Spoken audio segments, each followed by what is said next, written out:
একটি আপেল গাছ থেকে আপেল পড়ল, আর সেই পড়ন্ত আপেল পৃথিবীর ইতিহাস বদলে দিল। কিন্তু এটা কোনো সাধারণ গল্প নয়। এই গল্প এমন একজন মানুষের, যিনি বিজ্ঞানের জগৎকে নতুন দৃষ্টিকোণ দিয়েছেন। তিনি হলেন পৃথিবীর অন্যতম সেরা বিজ্ঞানী স্যার আইজ্যাক নিউটন। বলবিদ্যা, মহাকর্ষ, আলোর বিচ্ছুরণ কিংবা ক্যালকুলাস হোক, বিজ্ঞানের নানান শাখায় সেই মানুষটার অবদান অপরিসীম। আজকের এই ভিডিওতে আমরা এই মহান বিজ্ঞানীর জীবনের কিছু গল্প ও তার আবিষ্কার নিয়ে আলোচনা করব। চলুন তবে শুরু করা যাক। নতুন ক্যালেন্ডার অনুসারে 1643 সালের 4 জানুয়ারি ইংল্যান্ডের লিঙ্কন শহরের একটি ছোট্ট গ্রাম ওলসথর্পে জন্মগ্রহণ করে স্যার আইজ্যাক নিউটন। তার জন্মের 3 মাস আগেই তার বাবা মারা যান। ছোট্ট নিউটন বাবার ভালোবাসা ছাড়াই বড় হতে থাকছিলেন। কিন্তু তার বয়স যখন 3 বছর, তখন তার মা আবার দ্বিতীয়বার বিয়ে করেন আর নিউটনকে রেখে যান তার দাদি মার্গারের কাছে। এই ঘটনা ছোট্ট নিউটনের মনে গভীর প্রভাব ফেলেছিল। তিনি কখনোই তার সৎ বাবাকে মেনে নিতে পারেননি। তাই তো কিশোর বয়সে একবার তার সৎ বাবা আর মাকে বাড়ি শুদ্ধ পুড়িয়ে ফেলার হুমকিও দিয়েছিলেন। নিউটন ছিলেন অসম্ভব কৌতূহলী। ছোট্টবেলা থেকেই তিনি যন্ত্রপাতি বানাতে ভালোবাসতেন, যেমন কাঠের ঘুড়ি, পানি ঘড়ি, এমনকি ছোট্ট ছোট্ট বায়ুচালিত মিলও বানিয়েছিলেন। যাই হোক, নিউটনের সৎ বাবাও কিছুদিন পর মারা গেলে নিউটনের মা পুনরায় নিউটনের কাছে ফিরে আসে। তার মা মনে প্রাণে চাইতেন সে যেন তার বাবার মতোই কৃষক হয়ে কৃষিকাজ করুক। কিন্তু নিউটনের মন কৃষিকাজে নয়, গণিত বিজ্ঞানের বইয়ের পাতায় সবসময় আবদ্ধ থাকত। তার স্থানীয় স্কুলের প্রধান শিক্ষক এবং একজন পাদ্রী তার প্রতিভা লক্ষ্য করেন। তাদের উৎসাহে 1661 সালে 18 বছর বয়সে নিউটন কেমব্রিজ বিশ্ববিদ্যালয়ে ভর্তি হন। কেমব্রিজে পড়ার সময় নিউটন গণিত, দর্শন এবং বিজ্ঞানের গভীরভাবে ডুবে যান। তিনি গ্যালিলিও, কেপলার আর ডেকার্তের কাজ পড়তেন। কিন্তু তার জীবনে সবচেয়ে গুরুত্বপূর্ণ সময় আসে 1665 সালে, যখন ইংল্যান্ডে প্লেগ রোগ ছড়িয়ে পড়েছিল।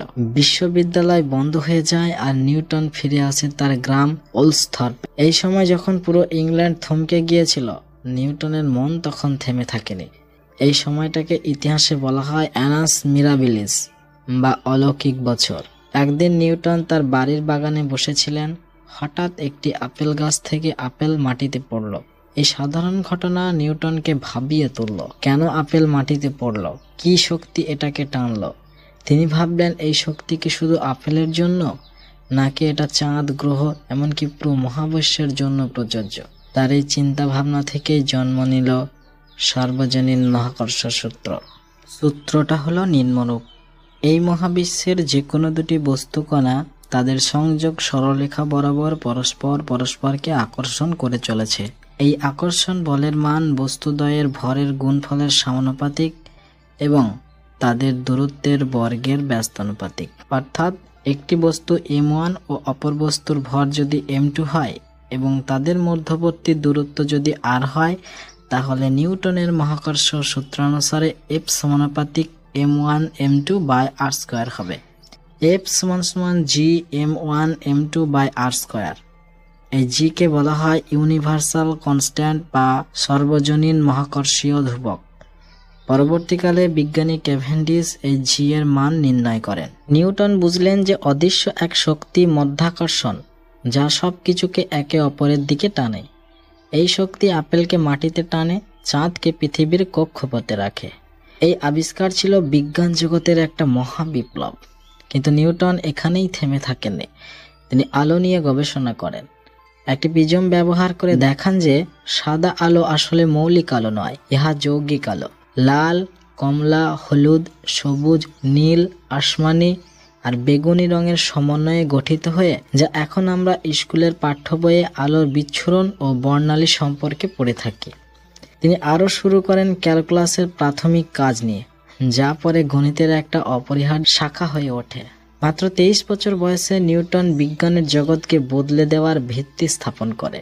1867 সালে নিউটন তার সবচেয়ে বিখ্যাত গ্রন্থ mathematical Principia of natural philosophy বা সংক্ষেপে যাকে বলা হয় প্রিন্সিপিয়া প্রকাশ করেন। এই বই বিজ্ঞানের ইতিহাসে একটা মাইল ফলক হয়ে আছে। এখানে তিনি তার বিখ্যাত 3টি গতিসূত্র ও মহাকর্ষ সূত্র নিয়ে আলোচনা করেন।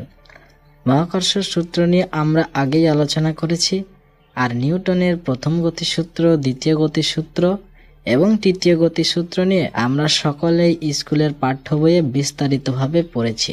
তার বিখ্যাত গ্রন্থ প্রিন্সিপিয়া বইয়ের 2য় খণ্ডে তিনি তরল মাধ্যমে বস্তুর গতি এবং তরলের প্রতিরোধ নিয়ে আলোচনা করেন। নিউটনীয় তরল আর অনিউটনীয় তরল সম্পর্কে ধারণা আমরা এখান থেকেই পাই। এই অংশে তিনি তার বিখ্যাত নিউটনের সান্দ্রতাঙ্কের সূত্রের কথাও উল্লেখ করেন। প্রিন্সিপিয়া গ্রন্থে তিনি গতিসূত্র বা সান্দ্রতাঙ্কজনিত সূত্র নিয়ে আলোচনা করেননি। এখানে তিনি গ্রহের গতি, জোয়ার ভাটা, এমনকি ধূমকেতুর পথও গাণিতিকভাবে ব্যাখ্যা করেন। কিন্তু প্রিন্সিপিয়া প্রকাশ করা সহজ ছিল না। নিউটন প্রথমে তার কাজ প্রকাশ করতে চাননি। তার বন্ধু বিখ্যাত জ্যোতির্বিজ্ঞানী এডমন্ড হ্যালি তাকে উৎসাহ দেন এবং প্রকাশনার খরচ বহন করেন। হ্যালির এই অবদান না থাকলে হয়তো আমরা প্রিন্সিপিয়া পেতাম না। প্রিন্সিপিয়া প্রকাশের পর নিউটন বিশ্বব্যাপী খ্যাতি অর্জন করেন। এই বই বিজ্ঞানের চিন্তাধারাকে চিরতরে বদলে দেয়।